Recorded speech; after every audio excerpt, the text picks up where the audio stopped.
All right, can you hear me? Yeah, yeah, as always, as Sweet. always. All right. So, welcome to another episode of Hel Talk. We had a previous episode that was recorded with our good friend Andrew.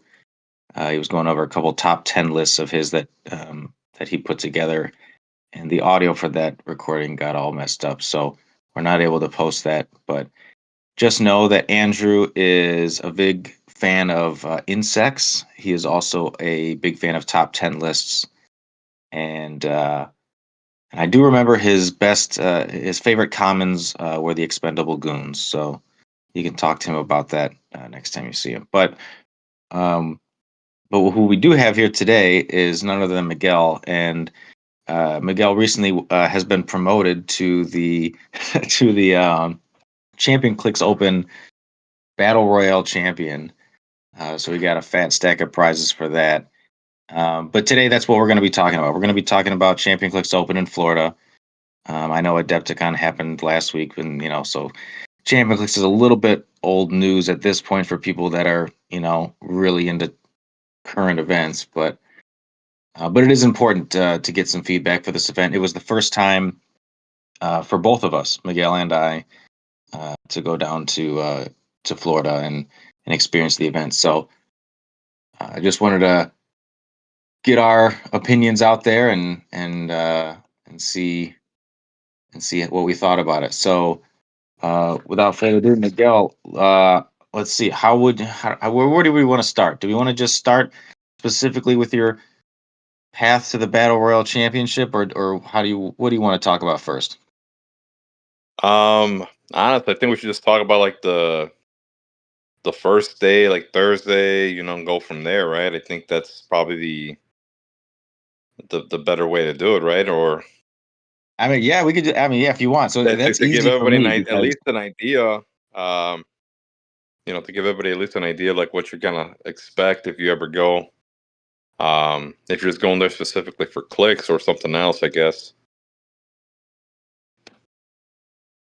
yeah, so that's easier for me because on Thursday I didn't participate in any events. Me and my wife went to Universal Studios, so it is good to know that Universal Studios is close by.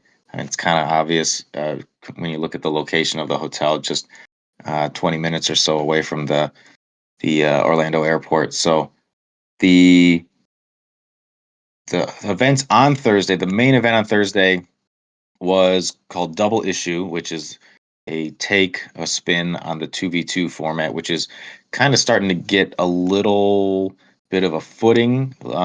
We saw it at CCO, we saw it again at Adepticon, but again, like a different version of it. We are going to be, it looks like we're going to be seeing it again at HeroClix for Huntington's in Nashville next month. So um, I didn't participate in the event, um, but looking at the teams of the people that did participate, obviously our boys Ricky and Logan got to the finals in that event, so they did very well. But it did appear that on the surface of it, that due to the build restrictions of that event, it looked like people were just playing a really good super rare prime, which is usually rogue, and then just lesser rarity pieces that could support them. But we'll see. We'll see what happens with that. But other than that, like I said, I wasn't there all day. So what can you tell me about how the room was on Thursday? So Thursday was mostly the opening statements, or just like saying like how the general overview of how the week's gonna be, right? What's gonna happen or whatever, right? Um, I did wanted to ask, right? How did you get to the Universal Studios? Was it just in case no one did it, but did you have to get a shuttle there? Did you walk up to the front, say, "Hey, I want to go to Universal Studios"? Did you Uber there, or how did that work out? The hotel is partnered with Disney, which, as most people know, is not Universal Studios. So you can get a shuttle to just about any of the Disney theme parks. But because Universal isn't one of those, you do just have to just get there yourself. So just any way that you can, whether that be Uber or renting a car or whatever. So yeah, you just got to make your own way over there.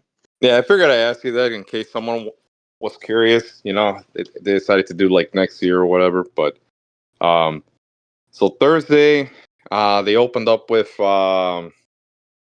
just like I said, general statements, stuff. Like what's the event, the championship they were talking about, the events that was going to happen, the buyables and whatnot.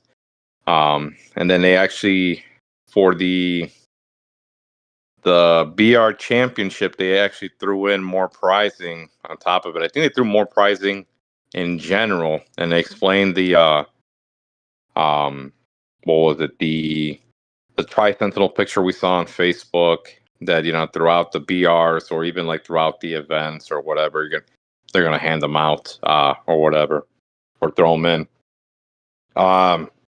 So my Thursday, since I didn't do the 2v2, so I can't really share information how that went. I know that like I said, you already said Rick and Logan made it to the semifinals, and unfortunately had bad dice rolls. I don't think they played bad. It's just that the dice rolls were not in their favor. But it's good to see that they got that far.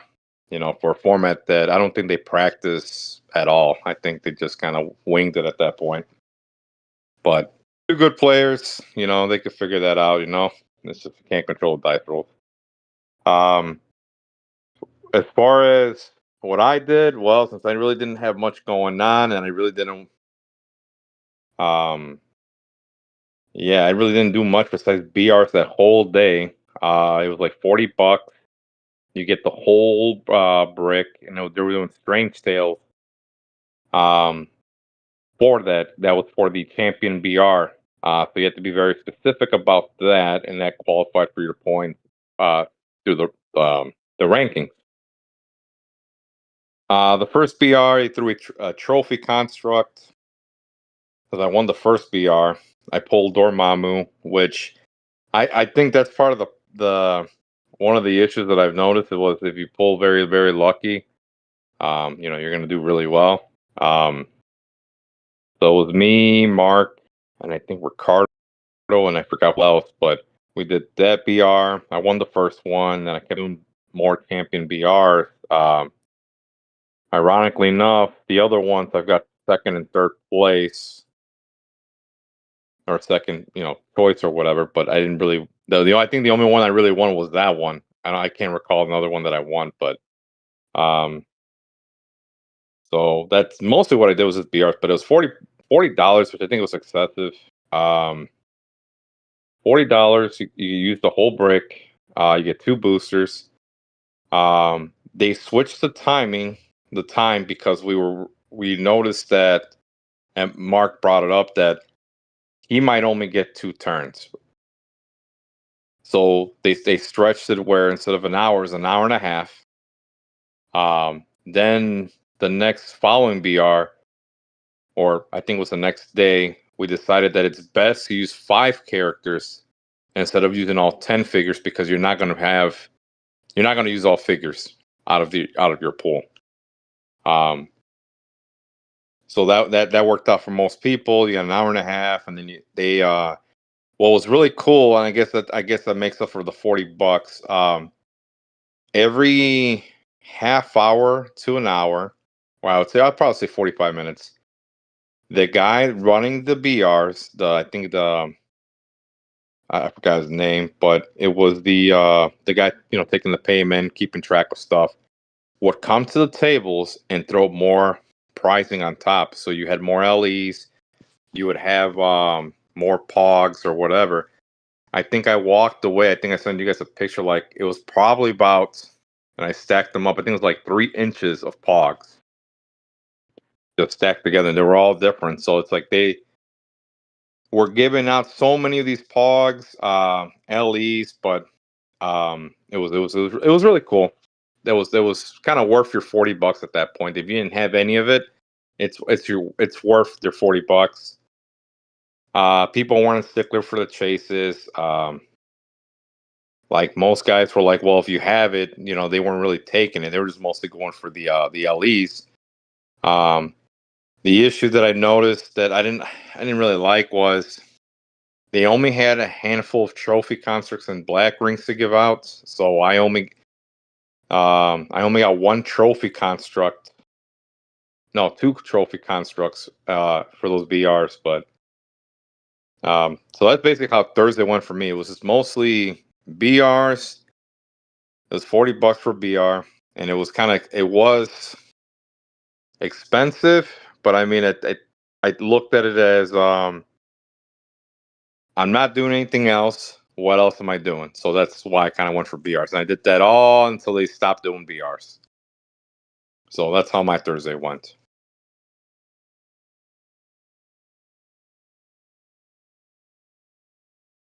All right, and I guess that just brings us to Friday. So Friday was the pulp event. So it arguably had the best prizing, I believe, in terms of participation stuff. Because I believe for participation, people got trophy constructs for that one. Yeah. But because they're really trying to push the pulp format. So that's understandable. But let's see, I'm just thinking because I know obviously I did really well. I got to the finals. I know Logan did really well. He got to the finals. But I don't know. I'm not sure who else. I don't know how well Rick did. Trying to look here. I thought he made top cut. I know I got smoked, dude. I got smoked. I was like, man, my dice were not in my favor that day.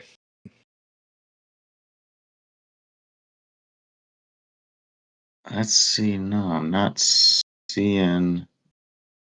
No, Rick got. Rick went 2-3. He didn't make top cut. He said, you don't care, man. He said his kid made it, though. That's all that matters. He's like, well, I guess who's the strongest Pregnano? I think it's Logan. Yeah. Yeah, but I don't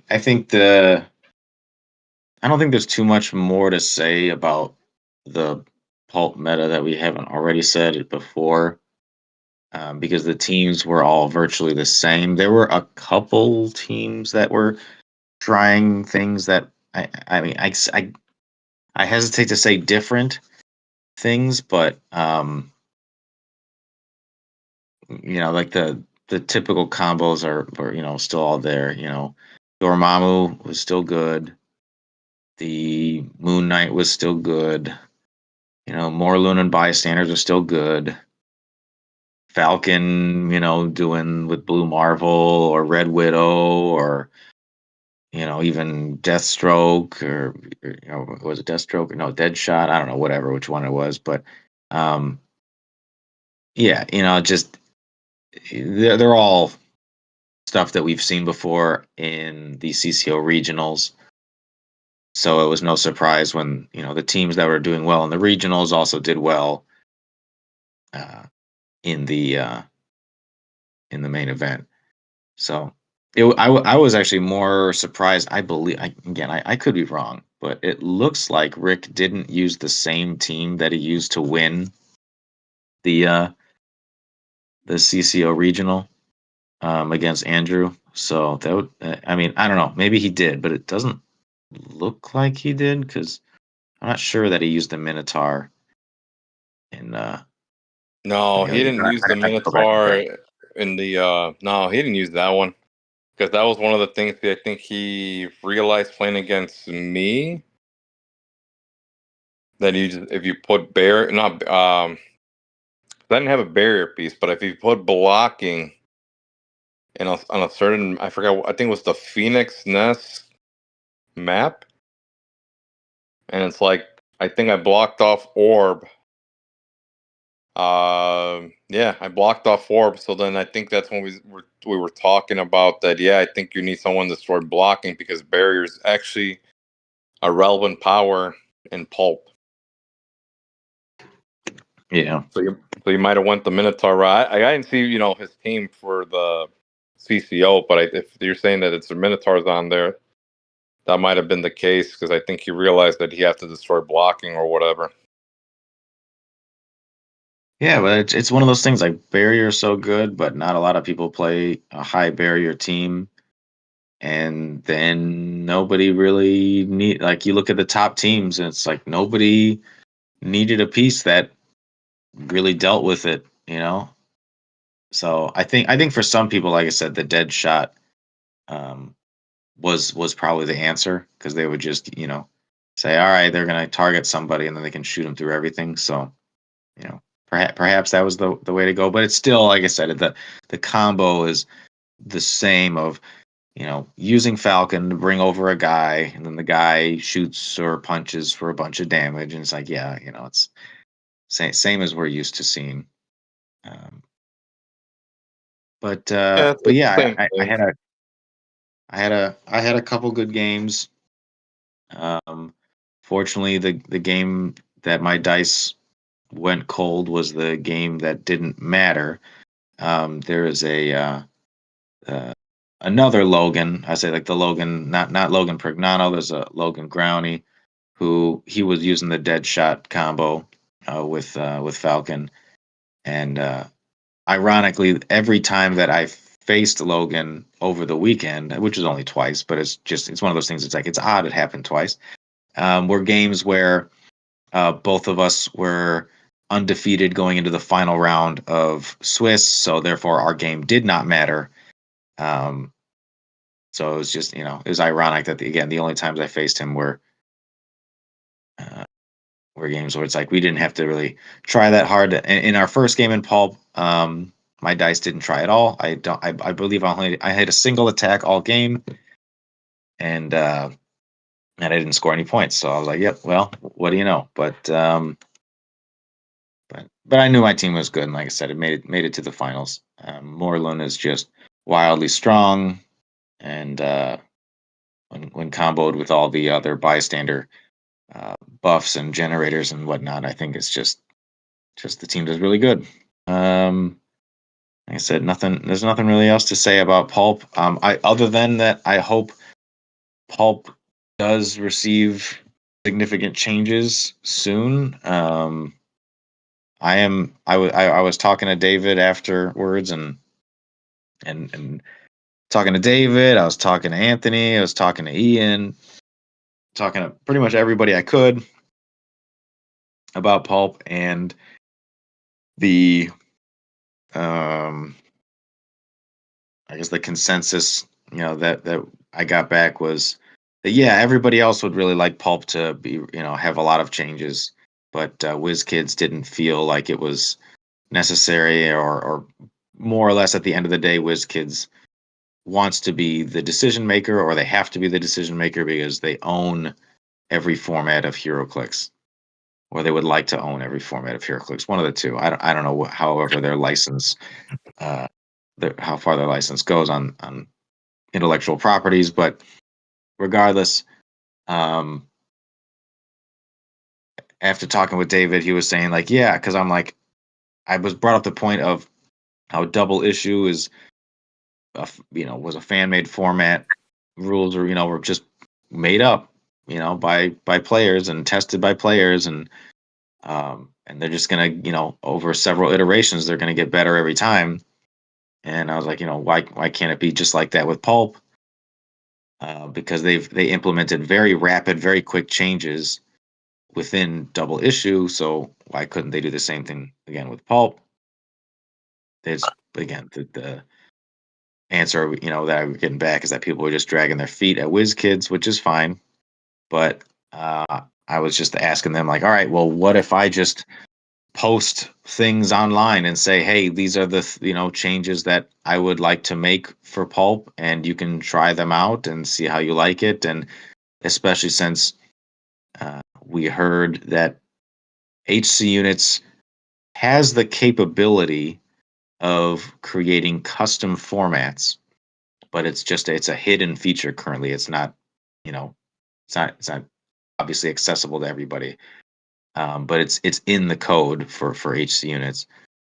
So, but once that does become a very like public feature, and people are able to create their own formats, couldn't someone like me or anybody else just say, "Hey, here is the format," and we call it, uh, uh, pulp beta or just whatever. We call it something that just basically says, you know, here is the next iteration of where pulp could be, and then have people try out that format, and then if based on the results of that format, if people like it or people don't, then the changes that people like, perhaps WizKids could adopt those into the actual pulp format, and then the ones that they don't like, they don't adopt those, and just kind of use HC units as a beta testing ground, um, which I mean, many other gaming companies do this, especially in the video gaming industry. They'll A lot of video games will often have a thing called like the public test realm or the public beta test facility or something. They'll have something along those lines where you can kind of play the game using a patch that currently doesn't exist in the real game, but but it could. It's like, hey, but depending on the results of this patch, like, what if we made this guy a little stronger or this guy a little weaker, and try the game out again. I mean, I don't see why it would have to be any different with HeroClix, such as, hey, put this guy in a restricted list and, ban this character, and just go from there. Just do exactly how we're seeing Silver Age make those changes, and but do them much more rapidly, because Pulp, with the character pool being far more limited than any other format, it gets solved very quickly. And like I said, as we saw at CCO, it's just people bring in the exact same teams, and I can say with with as a little bit of a joke that my team is the most consistent pulp team that's ever existed, because every event I've played it, I've gotten second place. Um, so that's a little bit funny. But other than that, like I said, I don't have any other comments on pulp outside of that. I don't know, unless did you see anything else interesting during your games? Not really. I think it's the same thing everybody was playing. The same block generator, so nothing really different. I think. Well, I mean, you really spoke on everything. I mean, the one thing that it should be more consistent as far as like an updated ban list, but you already said that it's like it's up to WizKids and to make the decision there. But yeah, there wasn't really much as far as pulp. I mean, I'm happy that you're trying to at least do something um, for that format and just not let it just die out. So it's I guess it's the right step in the right direction, and I guess it just depends on they chose CCO to make that format kind of a little bit more shine. So I think to draw more crowd to those players, for that format, having new LEs that you couldn't get anywhere else besides going to a pulp event. But yeah, you really just said everything. Really, I mean, that's the only thing I have on that. It's if they keep doing more CCO events with new LEs, right? I think that would generate more of a crowd, or it would bring out more people to play pulp. Because like, okay, I could get an LE or whatever as a participation prize, but um, yeah, that's basically it. I mean, there's not much you really could say. I think everybody very. There's not much you could say about pulp. It's the same thing. It's not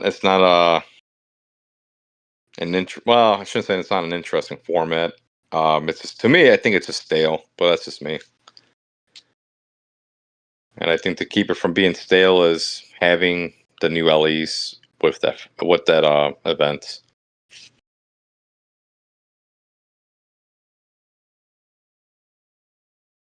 See, so bringing us into Saturday. Saturday was Modern Age. I wasn't playing a serious Modern Age team, um, and my results kind of spoke for themselves. I went 2-3. I faced because I was losing so much. I faced some couple other interesting teams.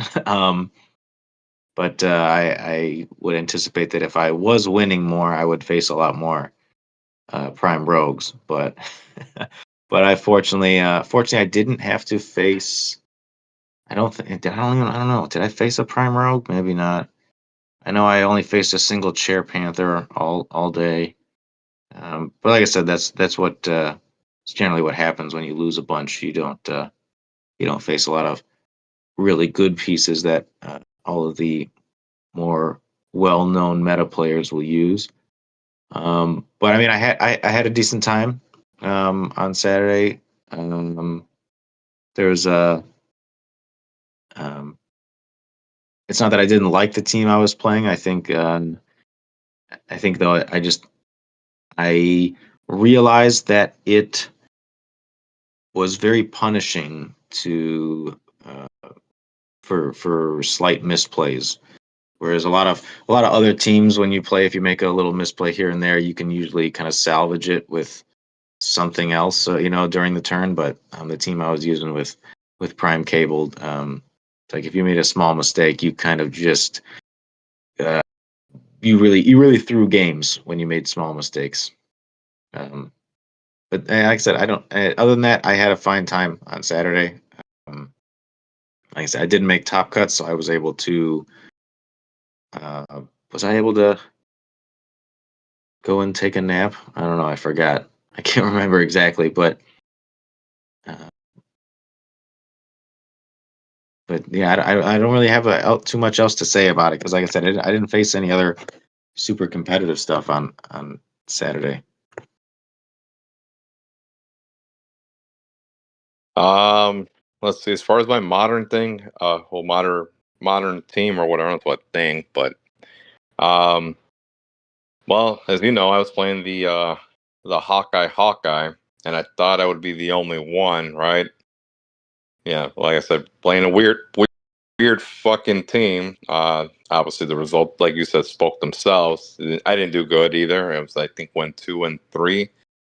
Um, I played more. Um, the fuck? I think I played more Coliseum Cap. Like, yeah, it was 3 Coliseum Caps, one Justice League team, and I forgot what the other one was. Yeah, I can't remember what the other one was, but Eternity with Coliseum Cap. So basically Coliseum Cap. Um, yeah, I mean that team was bad. I shouldn't have used it. It was not good. I mean, I spoke to Josapa, who won the Modern Age event. He told me I should have reached out to him because I've done that in the past, right? And he told me I should have reached out to him for the team, and he was like, he would have showed me tricks and combos you could use with the team, and he would have gave me a better perspective on it. Dan Powell said the same thing. He said, "Why didn't you reach out?" He's like, "We would have helped you out." He's like, "I would have helped you out, made your team better." And yeah, and I think that's part of the problem that I had was I don't reach out as much. I probably should, um, but that's yeah. The results speak for itself. 2-3. I didn't do too fucking well. The Eternity, it was a problem, but yeah, no, that's how my modern event went. I think after like Pulp and the Modern Age, right? Pulp I did after I scrubbed out, I wanted to do BRs, but just keep racking up the points, and then the Modern Age I did the same thing, kept racking up points. Um, yeah, I Haka is good with Destroyer Armor, but I feel that after playing it, at Animal Man is the correct call. Um, it was if Yeah, I don't think having the pickup power is better, but I was surprised I didn't play against a Prime Rogue, but it was mostly Coliseum Cap. Um, and I think the other thing that surprisingly shocked, I think besides Ricky, It was only 2 Lokis. That blew my mind because everybody was on the mindset that Loki was going to be the problematic figure. Dan was the only SOV player, but it was mostly like Prime Rogue and whatnot. But Calcium Cap. But yeah, it was interesting to see. But yeah, no, I gotta work better on building better teams per se and reaching out, I guess. That was what I took from CCO from Modern was the guys would said would help you out if you reached out. I mean and that's part of the thing too. And I think part of it was the I think what got me was I didn't want to show like it's like poker, right? You don't want to show your hand or you don't your hand or whatever, right? And that's what I learned from that. It's just better to I don't care if they counter me or whatever. It's just getting the right input, but you have to have the right individuals for the input. And I think that was what I got from it from that Modern event was um, using the network, right, Facebook or whatever, and reach out to these players. Um, you know, instead of being prideful or anything like that, just reach out and ask like for help or whatever. And I think having the right practice games leading into the events, I think would help you, better prepare yourself. Um, and that's what I got from that was I wasn't prepared, didn't do enough practice games. Um, and I think the other thing that kills it is theme team is not relevant unless you have to go first on a specific team. And I think playing the past Avengers team with Hawkeye wasn't the play. It was supposed to go. I should have went unthemed. And then obviously we saw that Josafa playing Hawkeye with the other multiple attackers was the correct play. So, but that's what I got out of it. I mean, that's what I got from Saturday. It's a learning experience going to. It's like a little. What was it? What they say? What's always the saying, right? It's like a small fish in a big pond, right? So you don't see, you don't know. Um, I know I butchered that fucking saying, but yeah, and everybody's gonna laugh at that shit. But yeah, it was a good learning experience. And it was a good, conversation with multiple people that I had about that. So to grow as a player, sometimes they see something else that you would not see, and it's a good take, especially with your play group, right? You could use that as the experience, to kind of like help them out as well, and within the play group or whatever. But I think what I realized too, it's like yeah, they're in it for to win it, right? So they're not going to tell you everything, but um, yeah, that's the best way I could say it. I mean, I should have reached out more because that's what they told me. I should have just done it, but me being too nervous, like I don't want them knowing. But I was like, who the fuck cares? This guy's a nobody. But yeah, um, yeah. So that's basically it. How my 300 modern event day went. After I lost, I went straight to BRs, racking up the BR points. And then yeah, it brings us to Sunday, which Sunday was a great day for both of us. It was the 3v3 team sealed, so our quote unquote random third player, um, oh, his name was, I don't want to mispronounce. I don't know if I know it was either Darren or Devin. What was it? It was Darren. Yep, Darren. I got it right the first time. Yeah, it wasn't Um, Denny, so or Denton. no, no, no.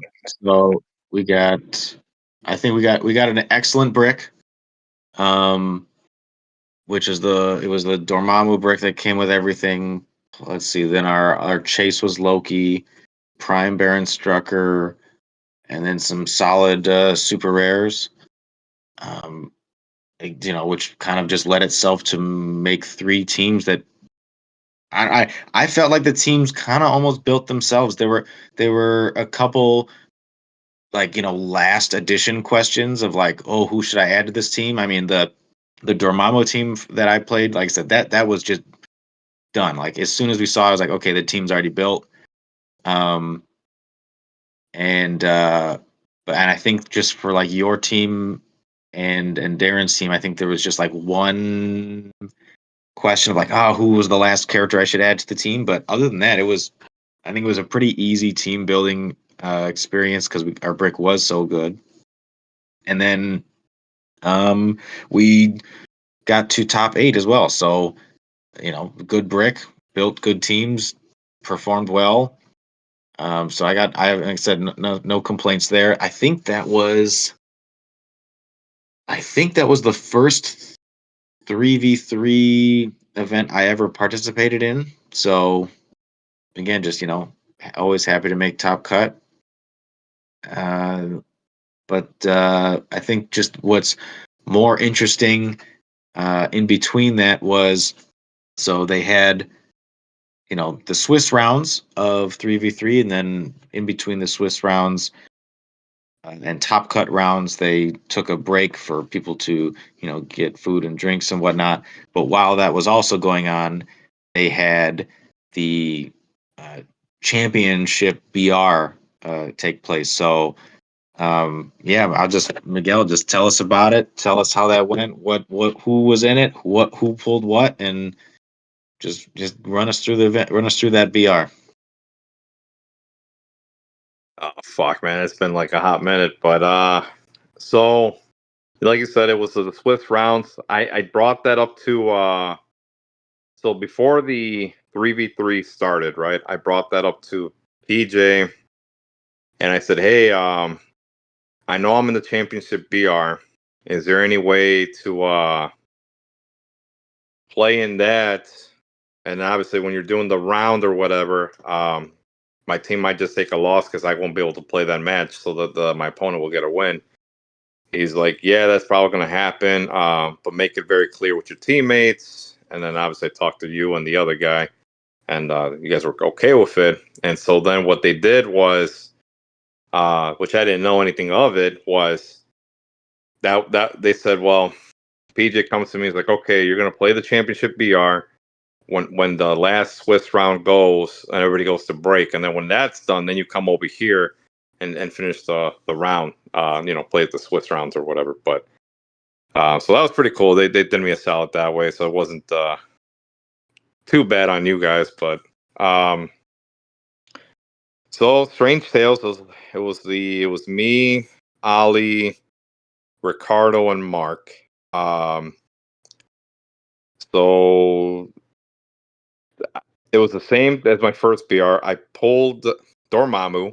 Like I said, it's luck of the draw because Mark, of course, pulls the chase figure, which was Jericho Drum or Dumb or whatever I'm going to call him.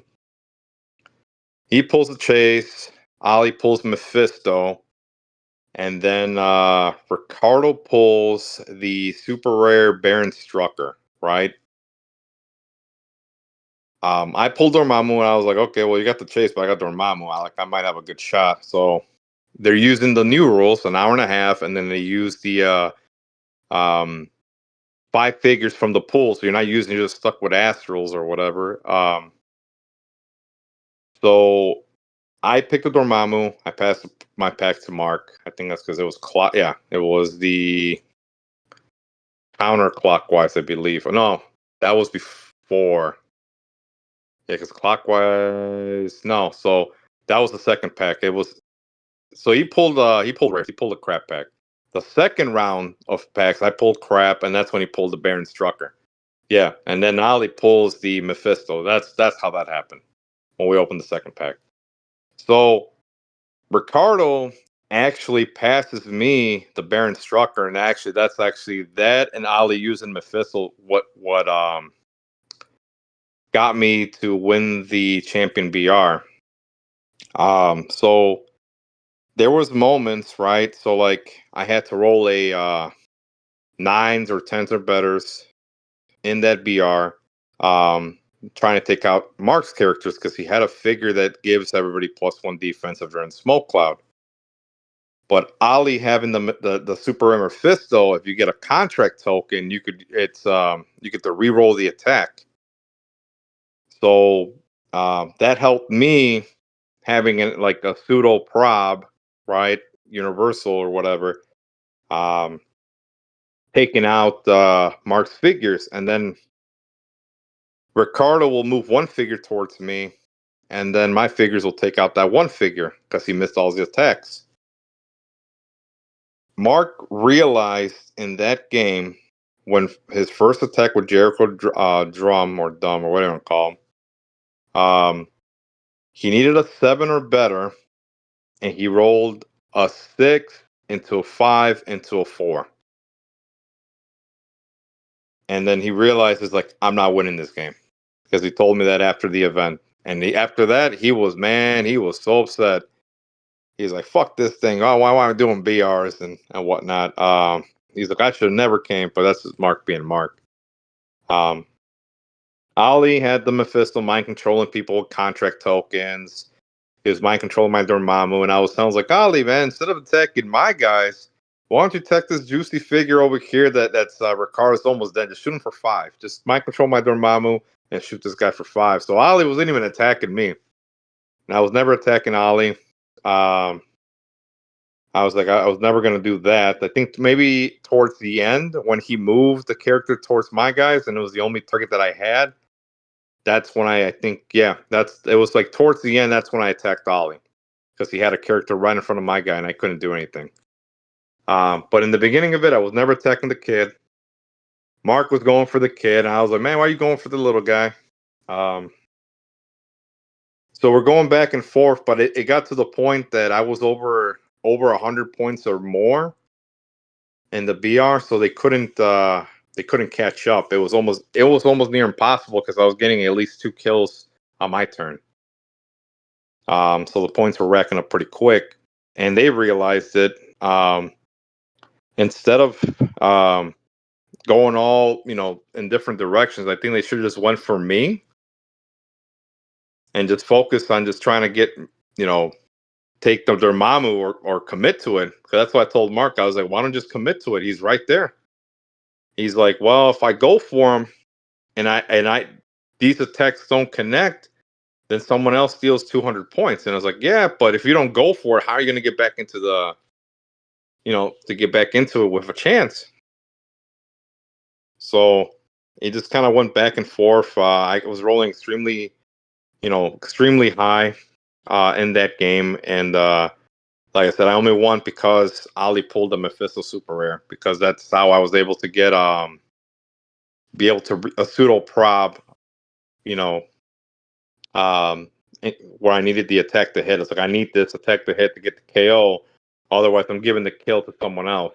So, and that's how the champion BR went. It's just because luck of the draw, I pulled Dormammu, and Dormammu was KOing things every turn. And that's actually how I got my Doom chase too, because the guy taking the I think it was Dana taking the notes for the kills, right? Or the sheets. He said, "It's like, oh, I need a Jericho drum." He's like, "I don't have one." He's like, "Well, I'll just." He's like, "Well, what are you offering?" He's like, "Oh, I have a Doom chase. Oh, I'll just take that as my first prize. You guys can have the rest of the stuff. I don't want any of it." But yeah, the pricing was stacked. I think it wasn't too bad. The pricing, they threw a factory set for the BR, which was like announced on Thursday, because it wasn't on the description for the HC units that they would add a factory set. It kind of sucks. I kind of wish they'd throw like the APOC Genesis, but they did that for Modern, which that was a good thing they did for Modern Age or whatever. I got 2 Black Lantern rings because the 3v3 and the championship, so that was cool. They have I have 2 black rings for that because I didn't get one in the VR. But overall, like it was fun, but it was expensive. Definitely expensive. But it was worth it. because I mean, obviously the pricing that I got was pretty dang good. That was the only thing I really won. So, and I think then at that point we went back to the 3v3, and then played against Kenny, and Kenny's like, "Oh, thank God! It's like I get to play like someone that's fun. It was not going to be I don't know how you said it. Like I don't want to say mean. That's because it's not probably not the right word. Maybe like easygoing is probably the better way of saying it. And I told him I was like, well, I'm not. I told him like, well, and this is where I fucked up. I told him I was like, I shouldn't. I said, well, I'm not taking this seriously now. And then I forgot that this is technically it is serious, but I didn't do too well. That I could have done. I think I could have done better had I really really zeroed in and locked in. But because I won that, my expectations or even like caring for the 3v3 went down the toilet, and that kind of I still apologize for that, man, because I think we could have done better. I do apologize for that. I was like, damn, I think we could have done better. But No, it's fine. yeah, Like I said, we got top cut. There's nothing else. Everything beyond that, everything beyond top cut is, I consider it almost like just flipping coins all the way to the top. If you flip heads 4 times in a row, all right, you get it. Obviously you're gonna get some matchups that are yeah, good. no, When it's sealed, it's like whatever. And at this point, every sealed team you're facing is gonna be a good one. So there are games that I played that could have gone either way. And it's just like, but it's just the way it is. So, like I said, don't mind.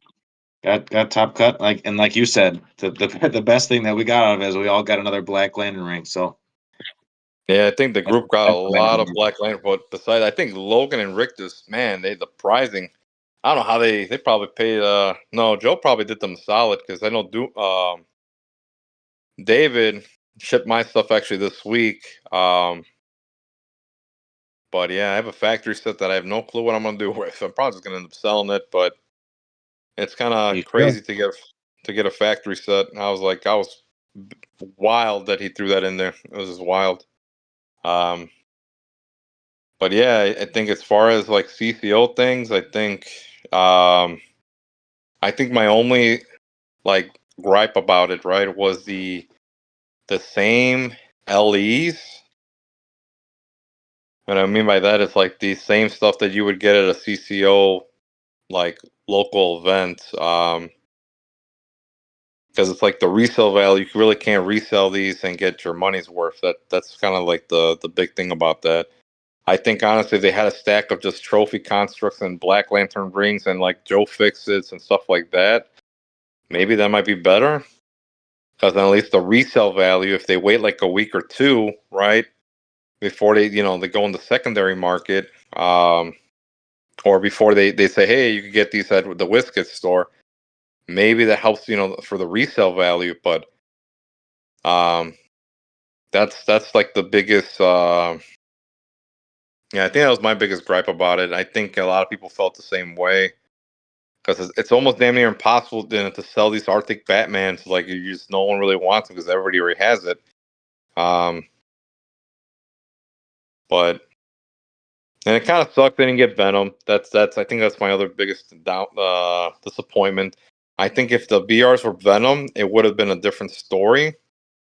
I think more people would have did the BRs if it was Venom instead of the strange tales that everybody kind of is sick and tired of. But yeah, like I said, I think overall it wasn't too bad. That's probably my biggest two things that I was not on board with. But overall, I mean I think they did pretty good. I think the other thing too that they should do too is they need to lock up their product.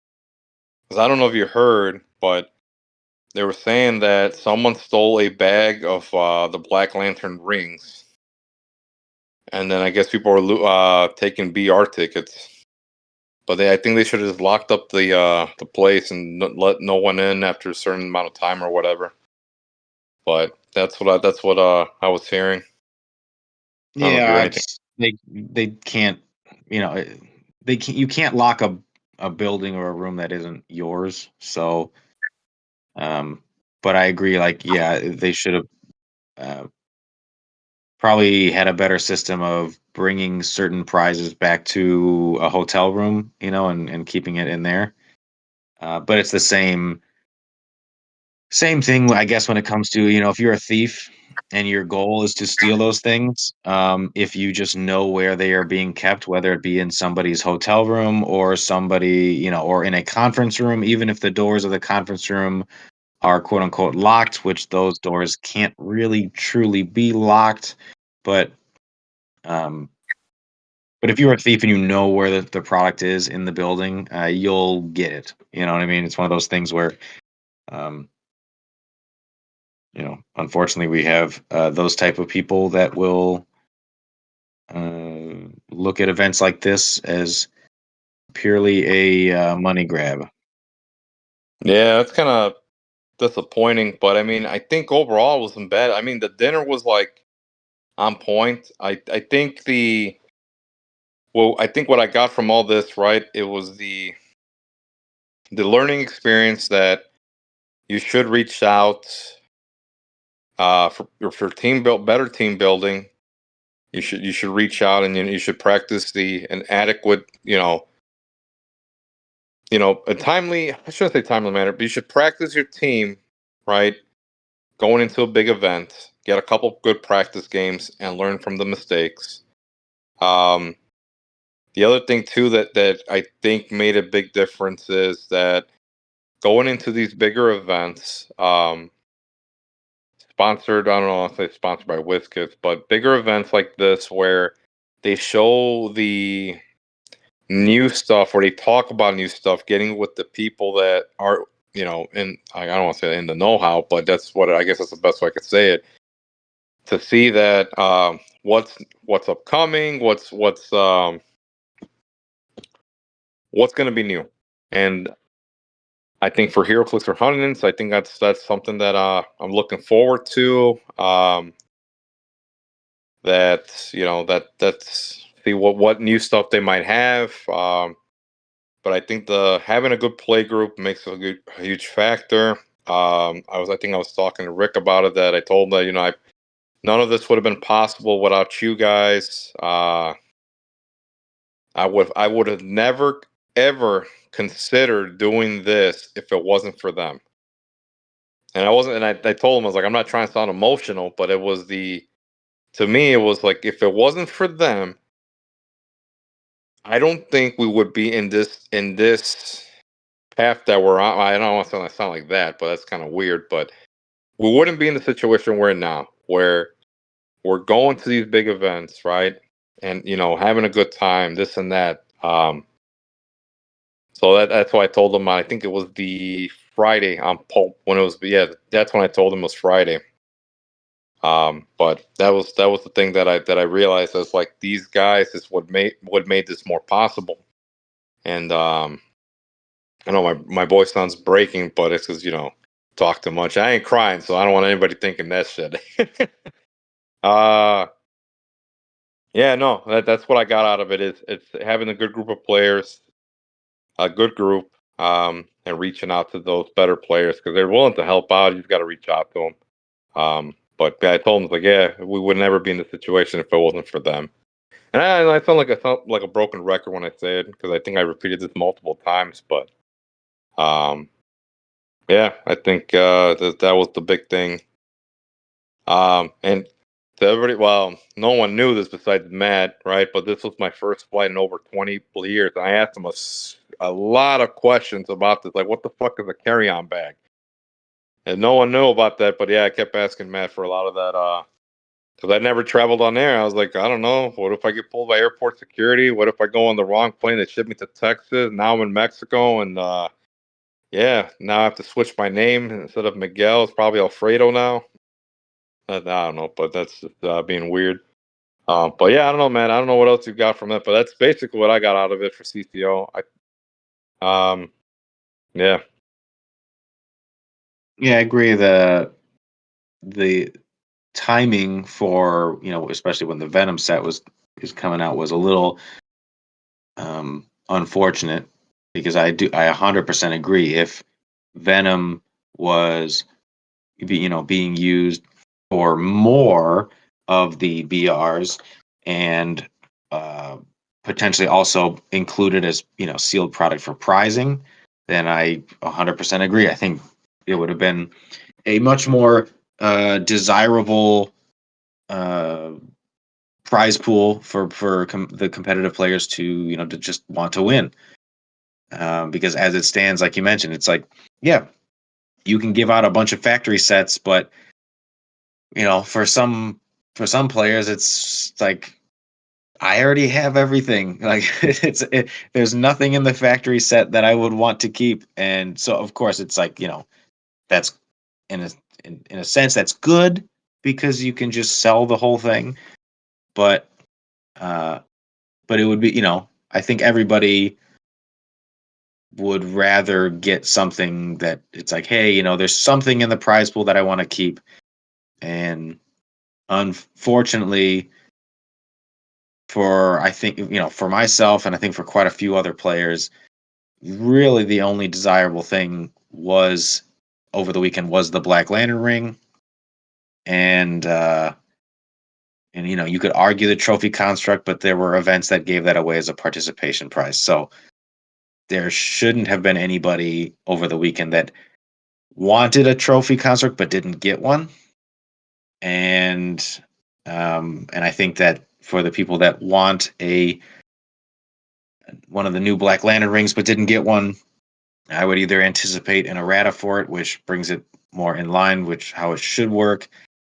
And if you are still unable to get one, even after the slew of events that are inevitably going to give it out in the future, because as we all know, when things look rare or scarce in HeroClix, that's absolutely not true. There's um, look at every piece back then. When Venom got a symbiotes, and old King Thor. When those first came out and people were selling them for hundreds of dollars, and now you can't even give them away. You know what I mean? It's going to be like that for the Black Lantern ring.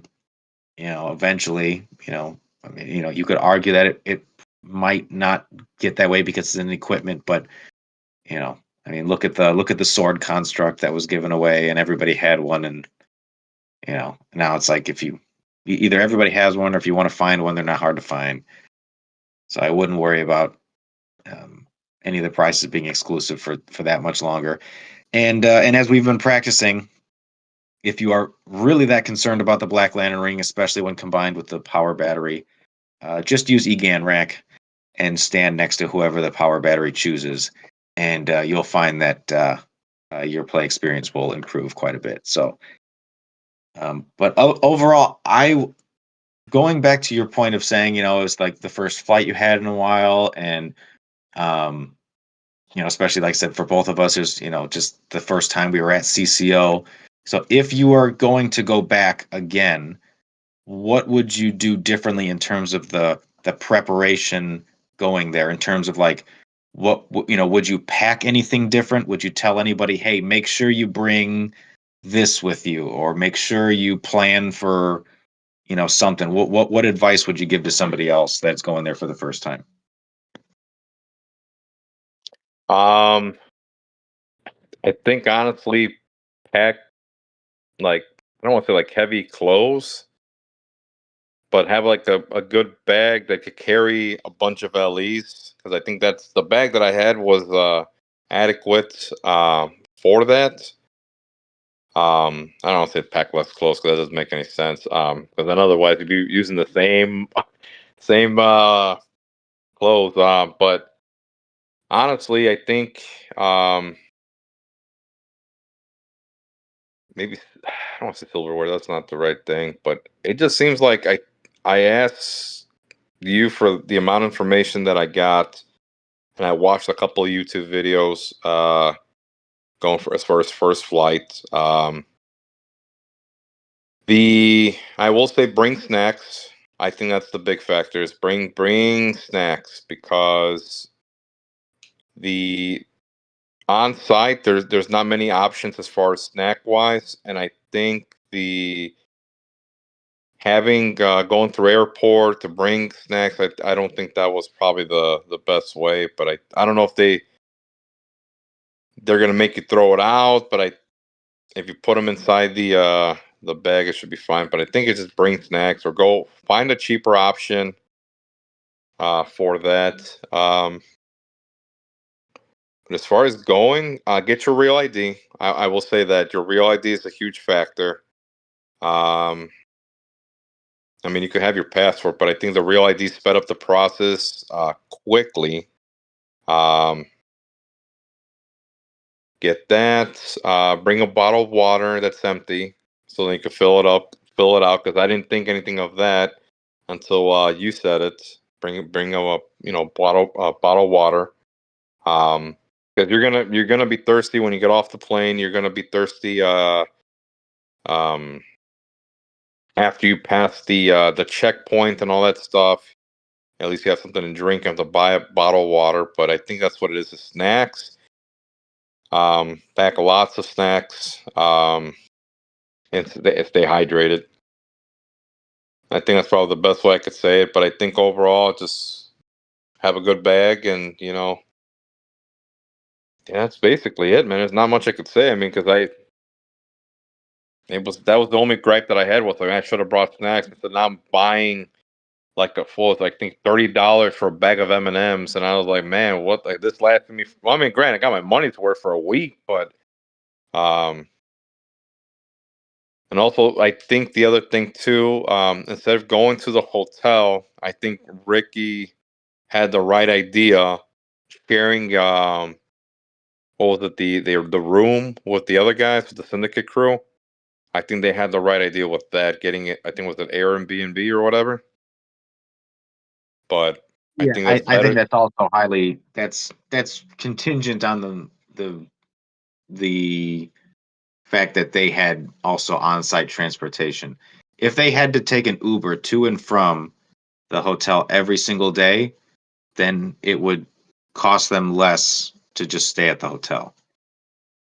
Ah, that's what you're saying. Yeah, because I was thinking like, well, what would be the option? But And I don't again, I know. mean, Like, it also really depends on how many people you're splitting it with. But if you're just getting a regular hotel room and you split it four ways, and you're not taking an Uber to and from every day, you also don't have to wake up earlier. You won't have to go to bed later. It's like there's just other just benefits, of staying on site that aren't strictly monetary, but the, oh, here's the you other know, thing that makes a huge factor, and I don't think you could do it right. But if you're able to take NyQuil, so you can knock the fuck out, I would bring some NyQuil. That would be the other thing. And I'm not gonna get into the reason why, but the people that know about it, yeah, because you need to sleep. yeah, that is true. Yeah, that the just general things that I've noticed from pretty much every big event that I've been to is that when I say big event, I mean an event that lasts like the weekend, several days in a row. One thing that you'll quickly find out is that you'll be speaking at a higher volume than normal, and you won't realize it because everybody else in the room is also talking. And when there's over 100 people in the room talking at the same time, and you don't realize it, but everybody in the room's kind of yelling. But Yeah. you don't realize it because everyone's doing it, and you do that for several days, and you're like, oh man, I'm losing my voice. So, as you mentioned, like staying hydrated is incredibly important. Also, things that I will do is I'll just bring cough drops, just and just have one between rounds, just because even if I don't feel like I need it, because it's like there's just days where you're like, yeah, even with staying hydrated and taking cough drops and bring some chapstick, because again, you'll get dehydrated in ways that will surprise you. Yeah. Just Yeah, from talking all day long, and you don't realize how dry your mouth is. And then and doing that for several days in a row, it's like that'll mess you up if you're not prepared. So definitely something to consider. Yeah, luckily they had water bottles, or no, the water. I don't know. I guess probably a water fountain is probably the best way I could say it, or container, or jugs, or whatever. But yeah, having a plastic water bottle just to have it, I guess that's probably Yeah. the biggest thing there. But it's to save some Also, money. Right? Go for it. no, I'll say also worth noting is at the hotel, water bottles are free. Um, the pamphlet that they give you at the thing says that you get two per day, but you can just call the front desk and say, hey, if you need some more, they'll bring you some. Um, so water bottles are free at the hotel. Um, and additionally, what you were saying too is about like snacks. If you're not able to pack a lot of snacks in your bag, or you specifically want to, save space in your bag for, for prizing or LEs, and you just want to pack light on the way over there. Um, one thing that my wife did when we were there, which is a good idea, is just do an Instacart order, which is basically just an online grocery order. There is, uh, for those familiar with Aldi, there's an Aldi that's close by. Aldi is just generally one of the cheaper grocery stores around.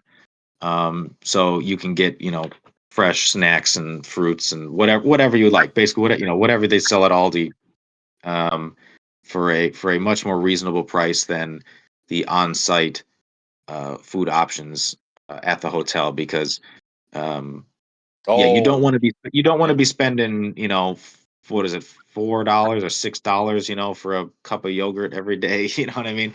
Um, Well, I it, think for it, me, it adds up.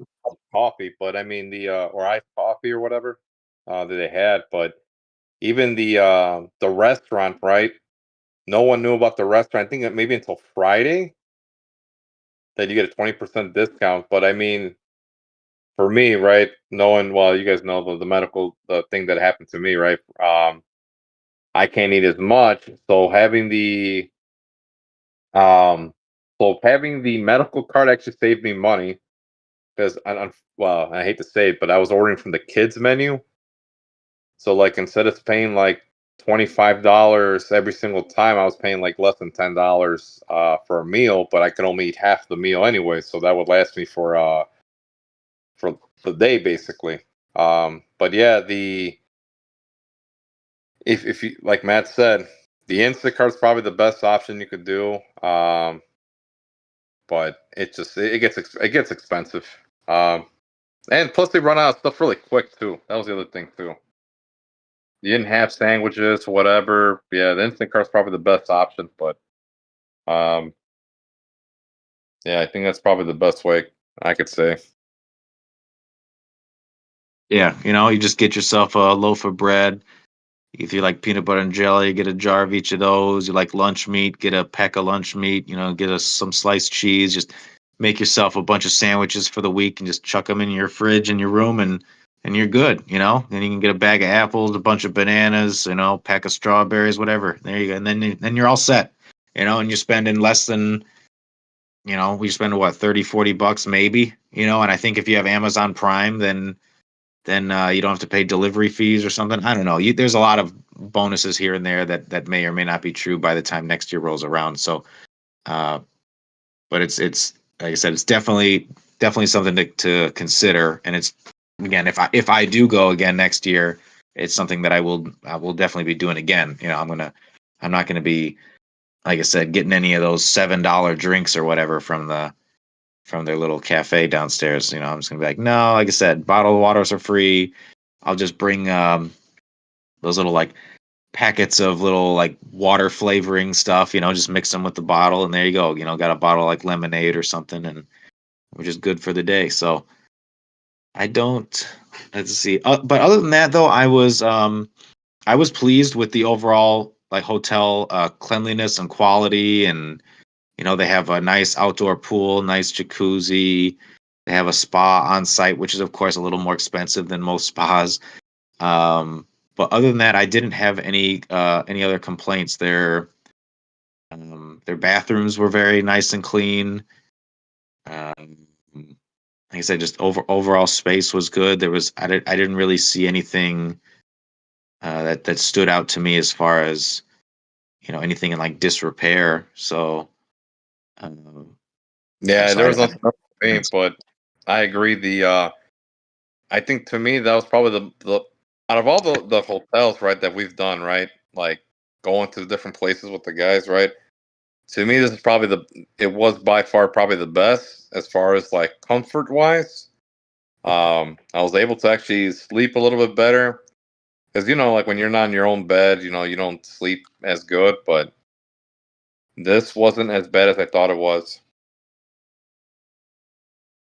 I mean, I think the other thing that we should have done, but we didn't have chance to, was try the local cuisine that was around there, mostly seafood. But I think that's something for next time. Maybe it might be worth going a day early, or even the That is, same thing. yeah, that is another good point that you bring up about going early and stuff, or even staying later, because for those that don't know, or even for those that do, or just a reminder, when they first announced the hotel block for this event, the dates that you could select for the hotel block were only the dates of the event.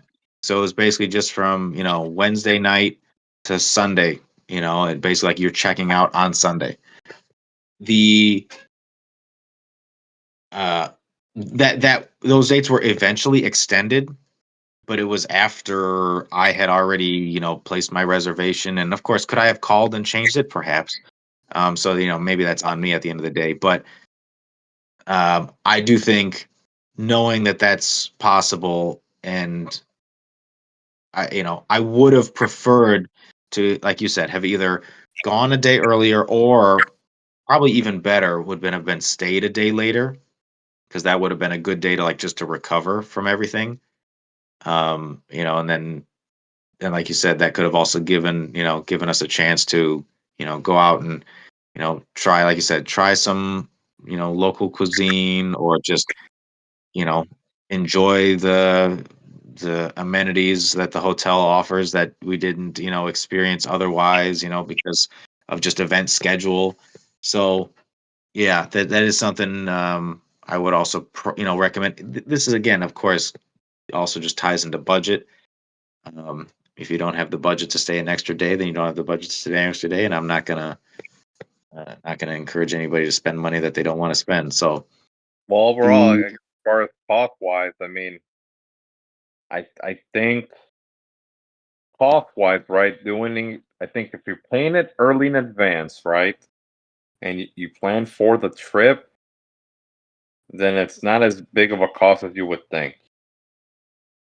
I think that's probably the best way I could say it. Like if you pay for your hotel, well, your hotel obviously get charged like during the stay, right, or when whatever, right? No, when you check out is when you get charged. But if you pay for your flight in advance, way in advance, it's cheap. If you pay for other stuff leading into it, at least when you get charged for the hotel, it's not as bad as you would think it is. The tickets is the other factor too. Paying for the stuff you're gonna do, I would recommend do as many of the things as possible to get your vacation's worth. I think but like you said, stay within your means, right? Your own budget, right? If you can't do it, you can't do it. I'm not gonna tell you go broke, but if you know that this is a big vacation that you plan on doing, right? If this is what you're not going on any other vacation, then I would try to get your money's worth at least, going there. But that's don't go broke. Yeah, but I agree with you though. If this is the only vacation you're going on for the year, I would definitely just say take the full, week off with the 2 extra weekends, and just like I said, have those couple extra days of just, either going to Disney, going to Universal, going, like I said, just to experience, local stuff. They got a bunch of other attractions that you can do. Um, and then take the few days to do the events, because if you do well in the events, they will take all day. So you just got to be prepared for that. And if you do pretty bad, then you can do what I did, just do VRs. And obviously it paid off because I didn't think I was going to get that far. Yeah, or you could do like I do and go back to your room and sleep. Yeah, take So a fat over shit and kill the bathroom. Either way, it's good. So I don't have anything else to add about the weekend. Any other final thoughts from you? No, I think that's pretty much it. I mean, I think we said it, and I said it again, right? It's the if you're going to a big event, reach out to people because that's one thing I didn't take advantage of. That they told me that I should have reached out. Um, but yeah, overall the cost I didn't spend. I thought I was going to spend an enormous amount, but I guess it wasn't that bad. It wasn't. It was pretty adequate pricing or price wise for the event. Would I do this again? Yeah, knowing what I could do now, yeah, I would go again. Um, but I would actually be more prepared, and, play those games or whatever. But um, yeah, I don't think it's bad. I think we covered what we had to do. Was the cost of it wasn't that bad. So I'm not gonna say that the money wise, but if you're gonna go right, try to splurge a little for yourself at that point. But yeah, I think the next time is go an extra day earlier, stay a day late, and definitely take advantage of trying the local cuisine because that was the one thing that all my coworkers got on my ass about. The guy that came from Florida said, "Why didn't you go this place? Why didn't you go this place? You were there. You should have went to this place." Naming restaurants are like I guess that's very very good, but um, and if you happen to run into a Uber that speaks Spanish, because that's the other joke about it. Yeah, the guys, if you're Ubering, will tell you what restaurants to go to. Which I should have fucking went the next day, but that's besides the point. Um, but I think we covered everything. I think it's just, yeah, I think we covered the weekend. I don't think it was bad. I think we just you learn as you grow, or you learn as you go, right? Yeah, yeah, I think we did a good job. So we'll just wrap this one up here, and then next episode we'll be talking with I don't know. We'll be talking with somebody. We'll figure out who wants to talk about Adepticon, and yeah, and then we'll just move on from there. We got a lot of other events coming up. We got the Cheesehead Championship coming up later this month. We got Heracles for Huntington's next month. We got nationals still coming up, and we got a lot of good big events coming up that'll each put everybody's skills on display. So that's Yeah, I all I know got that. for this episode. Yeah. Yeah, because that's one of the big things is the big events coming up, and I've already talked to a couple people about it. They said, "Hey, you need to really work on your team building." Yeah, dude, I'm telling you, the CCO they got on my case about it. Like certain people, like that I talked to, yeah, they're like, "Hey, you got to do better at team building. You need to reach out more." And that's when I well, we talked about it in person or whatever. They said, "Hey, you gotta do better." And I was like, "Yeah, you're right. This is the result that I get. Stop playing weird ass." Shit." That's what the best way I could say it. But yeah, I think we're looking forward to the big events. All right, and then until next time, as always, thanks to our unofficial sponsor, Cliff Nut Butter Bars. If you have a nut butter, well, I should say if you don't have a nut butter, don't expect to win. So if you do want to win, you want to stay a winner, have a nut butter bar today. Shove it in your mouth. Until next time.